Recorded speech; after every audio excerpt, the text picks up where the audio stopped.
नमस्कार। आज हम बनाएंगे राजस्थान का प्रसिद्ध कुटा अचार। तो ये अचार खाने में बहुत ही स्वादिष्ट लगता है और ये बनता भी बहुत ही जल्दी है और इसे थोड़ा सा क्रश करके बनाया जाता है, इसलिए इसे कुटा अचार कहते हैं।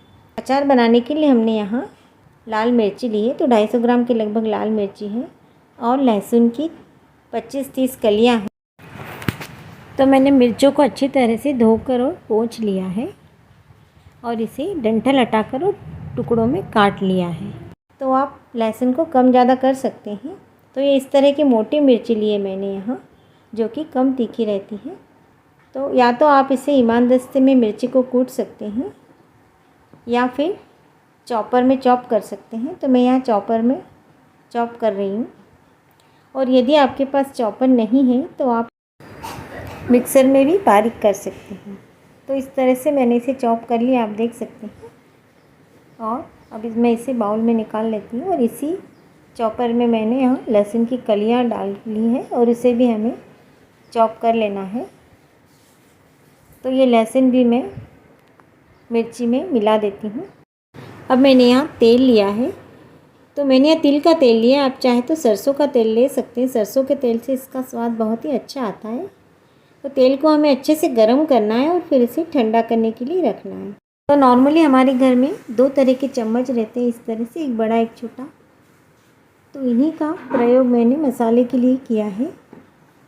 तो यहाँ मैंने 2 बड़े चम्मच सौंफ ली है, 1 बड़ा चम्मच जीरा लिया है। अब छोटे चम्मच से 1 छोटा चम्मच मैंने अजवाइन लिया है। आप चाहे तो अजवाइन थोड़ा ज़्यादा भी डाल सकते हैं इसमें। और 1 छोटा चम्मच मैंने मेथी दाना लिया है। तो इसे पैन में धीमी आंच पर हमें भूनना है। अब हमारा तेल भी अच्छे से गर्म हो गया है और इसे हम ठंडा करने के लिए रख देते हैं।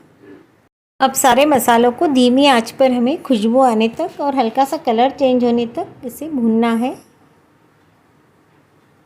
इसमें से अच्छी खुशबू भी आ रही है। अब गैस बंद करेंगे और इसमें 1 बड़ा चम्मच धनिए का पाउडर डालना है और अच्छे से हिलाना है ताकि गरम कढ़ाई में ये हल्का सा भुन जाए।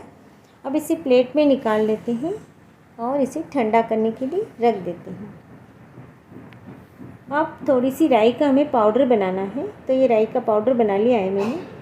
अब उसी जार में जो हमने मसाले भुने थे उसमें थोड़ा सा हींग का टुकड़ा डालकर और उसे हमें पीस लेना है, दरदरा पीसना है। तो इस तरह से हमने मसाला तैयार कर लिया है। अब हमारा तेल भी हल्का सा गरम है, तो इसी में हम डालेंगे 2 बड़े चम्मच राई पाउडर, 3/4 से 1 चम्मच हल्दी।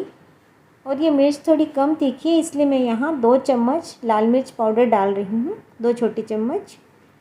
और हमारा जो मसाला तैयार किया था वो भी हमने डाल दिया है। और अब सारे मसालों को तेल में अच्छी तरह से हमें मिला लेना है। अब इसमें मिर्च और लहसुन का कूटा हुआ डाल देना है। अच्छे से मिक्स कर लेंगे जिससे कि मिर्च और तेल मसाले अच्छे से मिक्स हो जाए। अब इसमें डालेंगे नमक। तो मैं 1.5 से 2 चम्मच बड़े वाले नमक डाल रही हूँ, आप स्वादानुसार डाल सकते हैं। इसमें नमक थोड़ा सा ज़्यादा ही डालते हैं अचार में, जिससे कि वो प्रिजर्वेटिव का काम करता है। अब इसमें 1 से 1.5 बड़ा चम्मच मैं अमचूर पाउडर डाल रही हूँ और इसे अच्छे से मैंने मिक्स कर लिया है। अब इसे आप ऐसे ही खा सकते हैं, तो ये 8-10 दिन तक फ्रिज में रखकर खा सकते हैं। लेकिन यदि आपको लंबे समय तक इसे रखना है तो इसमें आप 1 बड़ा चम्मच विनेगर डाल दीजिए या फिर 1 बड़े नींबू का रस डालकर और अच्छी तरह से मिक्स करके इसे एयरटाइट कंटेनर में बंद करके और रखना है। तो ये आपका अचार साल भर भी ख़राब नहीं होगा।